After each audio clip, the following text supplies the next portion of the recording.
Assalamualaikum warahmatullahi wabarakatuh. Perkenalkan, nama saya Syahma Anis Majid dengan NIM 240700015. Saya merupakan mahasiswi dari kampus IKIP Siliwangi, Prodi PG PAUD, kelas non-reguler B1 2024. Pada kesempatan kali ini, saya ingin mengajukan tugas mata kuliah pendidikan kewarganegaraan dengan dosen pengampu Bapak Acep Haryudin MPD. Saya akan mewawancarai dua narasumber yang merupakan tokoh masyarakat. Mari kita simak videonya. Baik, Assalamualaikum warahmatullahi wabarakatuh. Sebelumnya saya ingin berterima kasih karena telah berkenan hadir menyempatkan waktu di tengah kesibukannya. Seperti yang saya sebutkan sebelumnya, di sini saya ingin mewawancara mengenai tugas akhir dari mata kuliah pendidikan warga negara. Apakah Ibu berkenan untuk diwawancara? Insyaallah. Mungkin di sini Teteh sebagai Karang Taruna ya. Boleh diperkenalkan dulu Teteh? Perkenalkan, nama saya Cucun Yuliani. Saya Nazira Wardah Muhammad.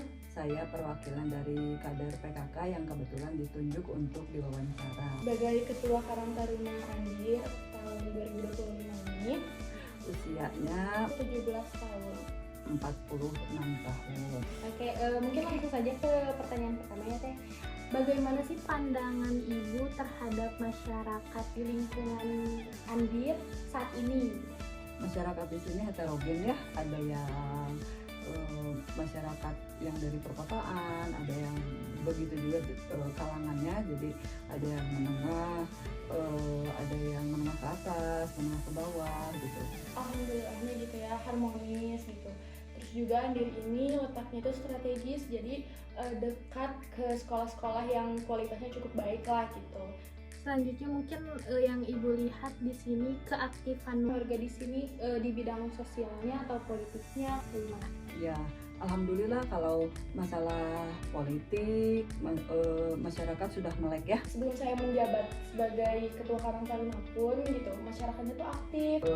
Sosial apalagi. Kayak ikut dalam musyawarah-musyawarah gitu kalau misalkan ada acara. Kita ada program untuk bantuan sosial kalau misalkan ada bencana alam. Jadi semuanya ikut serta gitu, ikut serta dalam berbagai Excited gitu ya. Kebetulan kan di daerah kami ini rawan bencana ya, ada longsor, ada pohon tumbang gitu karena memang daerahnya rawan. Jadi kalau masalah sosial mah sudah terdepan. Cukup baik gitu ya Bu. Iya.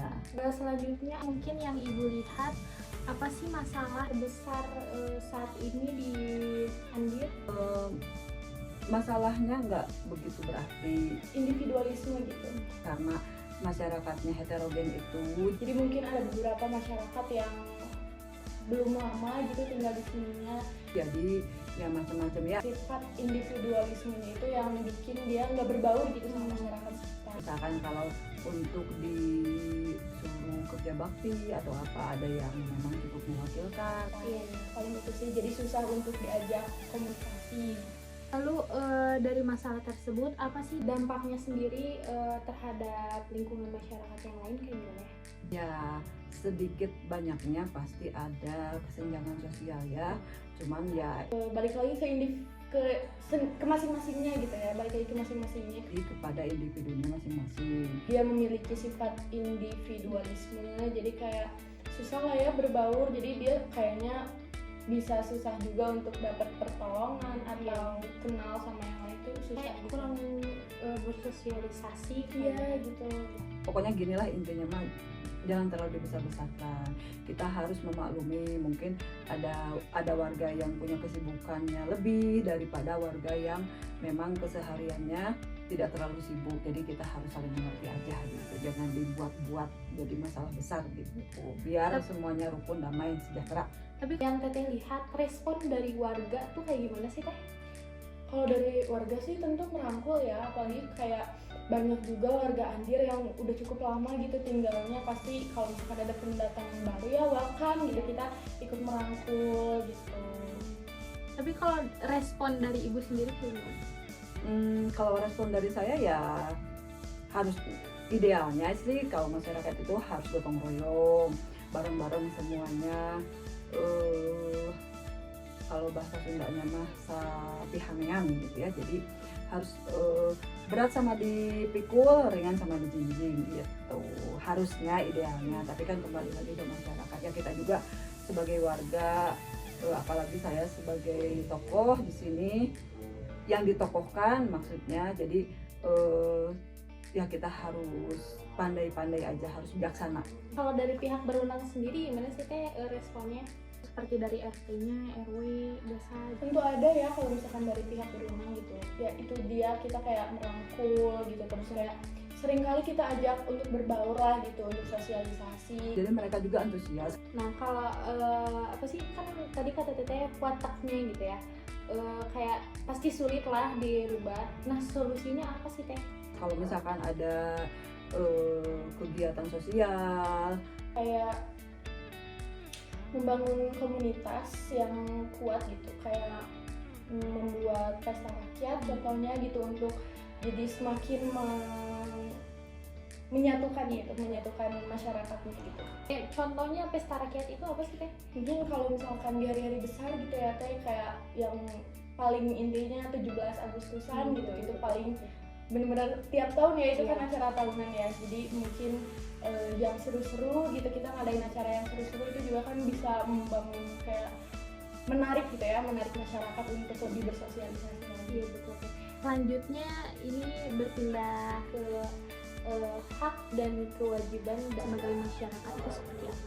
Ya sedikit banyaknya ya, mungkin contohnya itu hak untuk berpartisipasi gitu. Contohnya kayak pemilu ya, masuk pemilu dia juga, karena dia tinggal di Kamu Ambir, jadi dia juga harus ikut berpartisipasi gitu dalam pemilihan gitu, misal ketua RT, ketua RW gitu kan. ya kalau kita punya hak untuk dilayani ya sama pihak yang lebih tinggi, misalkan kalau dari ke RT-an mungkin ke RW atau ke tingkat desa atau ke tingkat kecamatan, jadi kita layak mendapatkan pelayanan yang baik karena kita juga kan warganya juga gitu. Kalau untuk kewajibannya seperti apa teh? Ya kewajibannya itu ya dia harus mematuhi peraturan gitu ya, peraturan yang udah dibikin sama pihak-pihak yang ada gitu ya, yang ada gitu, dia harus mematuhi kewajibannya gitu, contohnya untuk iuran gitu, terus buang sampah gitu kan, Menjaga lingkungan gitu ya. menjaga lingkungan juga. Kalau kewajibannya ya kita sebagai warga juga punya kewajiban, misalkan kalau ada perintah untuk misalkan kerja bakti atau gotong royong dan lain sebagainya, ronda apa segala macam, ya timbal balik ya itu kewajiban kita, berarti kita harus melaksanakan sesuai dengan apa yang diperintahkan. Nah tapi teh yang teteh lihat di Ambir ini banyak yang melanggar tidak teh? Kalau untuk melanggar sih masih banyak ya, lumayan ya, kayak buang sampah di mana aja, karena kita juga kan jalur Ambir tuh atau kampung Ambir tuh kayak dilalui sama selokan-selokan gitu. Itu tuh masih banyak aja gitu sampah yang dibuang ke situ, Pak.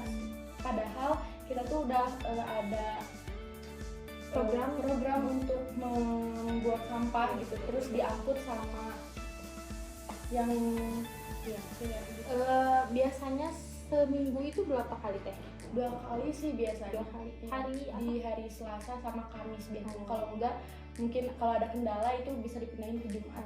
Kita ada pengumumannya juga sih, diinfoin juga sama kita. Berarti pengelolaannya sudah baik ya? Iya itu. Kalau di masyarakat di sini mungkin ibu ada program khusus tidak untuk membentuk karakter warganya? Ada sih kayak kegiatan volunteer gitu ya, kayak Ambir itu kan emang dikelilingin sama bukit-bukit gitu ya, terus kemarin sempet longsor juga gitu, terus masyarakatnya tuh kita dorong untuk membantu gitu ya, untuk ikut andil membantu warga yang terkena bencana longsor itu. Jadi masyarakatnya udah berarti solidaritasnya juga Udah cukup gitu tinggi ya.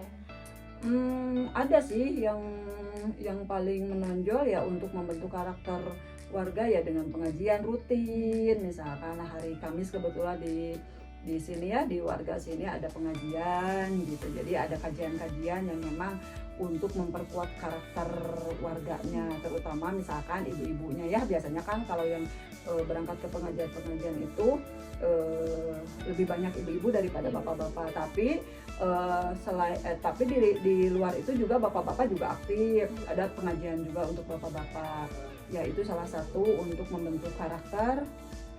Di samping ada kegiatan-kegiatan seperti apa ya, seminar, atau misalkan ada ini di balai desa gitu. Jadi kita sebagai kader ya wajib mengikuti, itu salah satunya untuk membentuk karakter ya. Tapi itu menurut Ibu sudah menjadi cara paling efektif Ibu?